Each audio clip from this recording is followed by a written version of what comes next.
বিচার সংস্কার ও সুশাসনের বিরুদ্ধে যারা দাঁড়াচ্ছে তারা গণঅভ্যুত্থানকে প্রশ্নবিদ্ধ করছে, পাশাপাশি পরাজিত ফ্যাসিস্টরা নেতৃত্ব শূন্য করতে চাইছে নতুন বাংলাদেশকে। শহীদ বুদ্ধিজীবী দিবসে রায়ের বাজার বধ্যভূমিতে শ্রদ্ধা নিবেদন শেষে এমন অভিযোগ করেন রাজনীতিকরা। অনুপ পিয়ালকে সঙ্গে নিয়ে বিস্তারিত আকবর হোসেন সুমনের রিপোর্টে।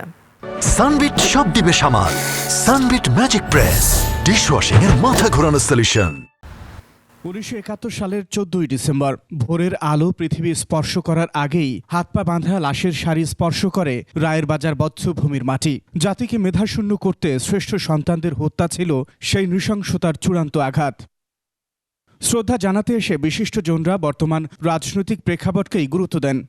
মানুষের আবেগে ভাটা কেন পড়বে? এরা তো আমার দেশের শ্রেষ্ঠ সন্তান, যা নিরস্ত্র এই সমস্ত বুদ্ধিজীবীদেরকে যুদ্ধের শেষ পর্যায়ে ঘর থেকে তুলে নিয়ে গিয়ে হত্যা করেছে। মহান মুক্তিযুদ্ধে বুদ্ধিজীবীরা যেভাবে সবাইকে রাস্তা দেখিয়েছে, তার উপর ভিত্তি করেই বাংলাদেশের মুক্তিকামী ছাত্র জনতা রাজপথে নেমেছিল এবং সর্বশেষ পাকিস্তানি হানাদার বাহিনী আমাদের বুদ্ধিজীবীদেরকে শহীদ করে আমাদের এই আজাদিকে থামিয়ে দিতে চেয়েছিল। জুলাই আন্দোলন ও জাতীয় নির্বাচন বানচালের ষড়যন্ত্রের আভাসও দেন রাজনীতিকরা।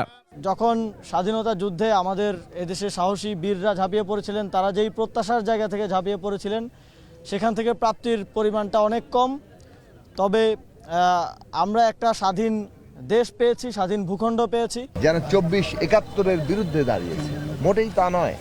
24-এর গণ অভ্যুত্থানের যে আকাঙ্ক্ষা, সেটা 71 সালের আকাঙ্ক্ষারই ধারাবাহিকতা। এবং যারা 24-কে 71-এর বিরুদ্ধে দাঁড় করাতে চাইছে, তারা আসলে বাংলাদেশে এই গণ অভ্যুত্থানের চেতনা, গণ অভ্যুত্থানের আকাঙ্ক্ষার বাইরে চলে যেতে চায়। মুক্তিযুদ্ধের স্মৃতি বিজড়িত স্থানগুলোকে সংস্কারে সরকারের উদ্যোগের কথাও জানান উপদেষ্টারা। আকবর হোসেন সুমন, 21 টেলিভিশন, ঢাকা।